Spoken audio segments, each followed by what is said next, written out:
From CBS News Bay Area, this is the Morning Edition. And thanks for joining us this morning. It is Wednesday, September 13th. Let's get you going. We are committed to getting the answers for the American public. Is it politics, or is the new push to impeach a president rooted in reality? The political fight brewing as the Bidens bear down. The board meeting that schooled the school board in a fight over flags. AI is there to make people's lives and productivity a lot quicker, a lot easier. That's the sell on artificial intelligence as Dreamforce and its thousands of tech pros hear a counterpoint. Is it a good thing? We're live. I think we all need a little bit more community nowadays. Your community station covering all parts of the Bay. How new businesses raise redwood. NSYNC fans said, "I want you back." We're syncing up with the 90s boy band reuniting at the VMAs. Did they all get that style out of the Miami Vice playbook? They still look good, though. I'm Reed Cowan. Are you talking about us? No, NSYNC. I thought you were talking about our colors. No, well, kind of, yeah, we got the Miami vibe going on. And I'm Nicole Zalimas. I'm actually really disappointed that they didn't perform, but maybe they weren't up to par. Oh, well, but I think there's a reason they were all together, because even when they awarded Taylor Swift with the Best Pop Artist for the VMAs, she had questions, and I appreciate her asking them, and there was some hinting happening, so more on that later. I'm Gianna Franco, by the way. Let's head over and check in with Jessica Birch, our meteorologist, because she has got you covered when it comes to the forecast. And yeah, Jess, I'm all here for an NSYNC reunion. Oh, wouldn't that be absolutely amazing? All right, let's take a quick look outside right now for all of our friends heading to Dreamforce once again today. We're starting off with cloudy conditions in the heart of San Francisco. The marine layer kind of holding just at that top of Salesforce Tower, which means we're seeing those cloud ceilings topping off just around 1,000 feet. Current temperatures in San Francisco sitting in the upper 50s. We're in the low 50s for our friends near Santa Rosa. The warmer we get closer to Concord, we're only sitting at 62 degrees. We see those clouds rolling in from offshore right now with the winds moving in from the north too. Later into this afternoon, after yesterday's cold front that swept through, today we're actually going to start getting back to average. 60s along the coast, 70s along the bay, 90s and 80s in our inland areas. So it'll feel a lot warmer today compared to yesterday. That was just a little tiny cold front that swept its way through. But what's interesting is taking a look at the models as we head closer into this weekend and into next week. Low pressure is going to move its way in. That changes the direction of the winds. It brings in some clouds, and yes, it's going to bring in some cooler temperatures too. So we see a dip in temperatures. For example, Antioch, 90s turning into 70s as early as next Monday, and then we slowly warm up as we get closer to the first day of fall, which will be next Saturday. So some changes in the forecast for us. We'll keep you updated on that. But for now, Gianna, any issues out there on the roads this morning? Oh, we've got those brakes lights just at the Bay Bridge Toll Plaza, and this is where things start getting busy for that morning commute. Look at this already. It is only 6:03, and it is already backed up well beyond that overpass at this point. So not quite to the foot of the maze, but now at this time of the morning, this is when we start seeing a busy ride coming off the East Shore Freeway, 580 and 880, those approaches to the Bay Bridge. So grab that coffee, start getting out the door if you are making your way over into San Francisco.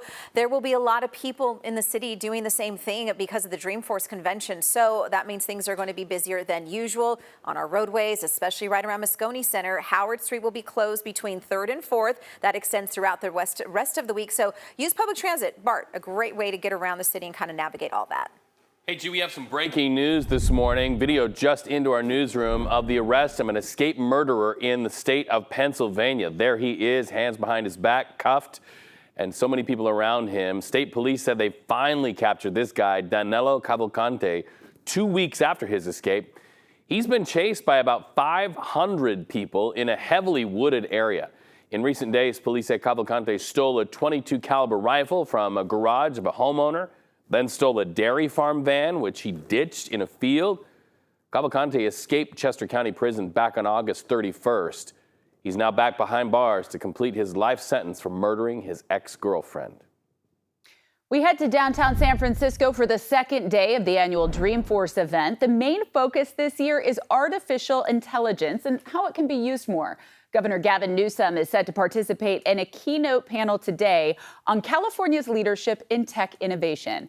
And our Sean Shitness is live at Moscone Center for the second day. Sean, good morning to you. I'm sad that you're not in a swing or in front of a waterfall for this live shot. Nicole, good morning. Well, we just got inside what they call the Dreamforce National Park. We will try to get to the swing and falls later, but take a look inside. It's a little early because they won't have attendees coming in until around 7 a.m. and so that's why it's empty. But right across from us is this setup where they have a stage and a lot of those comfy chairs, and it will get packed later in the morning. This is where a lot of people watch the first major keynote, and they crowded around just to see what the CEO of the company wanted to talk about. And one of the points he made is that he wants Salesforce to be seen as the platform that can be a trusted form of AI. And we know the data that was available to the company. They had a survey where hundreds of leaders said that they are prioritizing AI for their businesses over the next year, many of them saying that it is a top priority. So we asked someone who traveled far to be here about why AI is so important to him.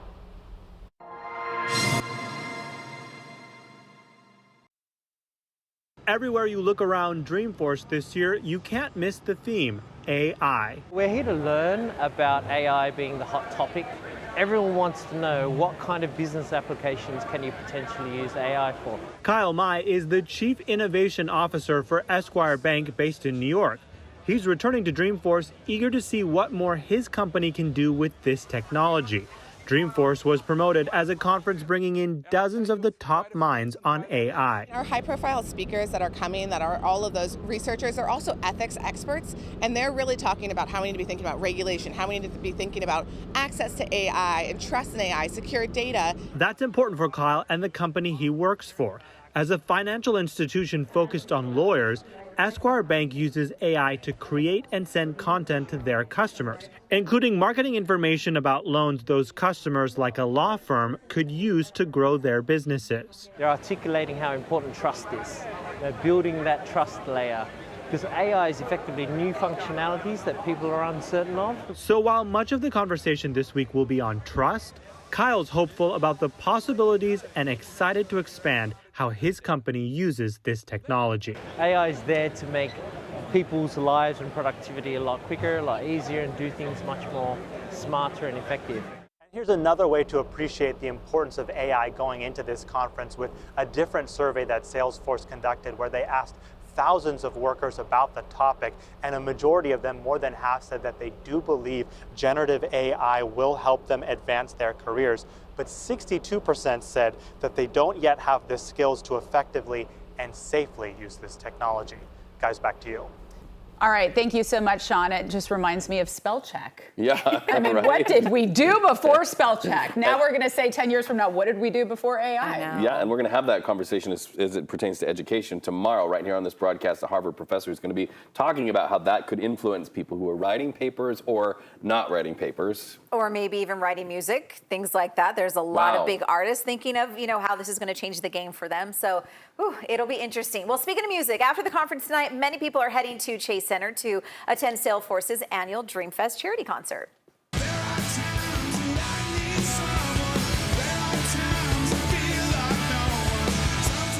Hi, Dave. Foo Fighters will be headlining this year's Dreamfest concert. It's all put together to benefit UCSF Benioff Children's Hospitals. Salesforce says the annual show has raised over $100 million to support the San Francisco and Oakland campuses.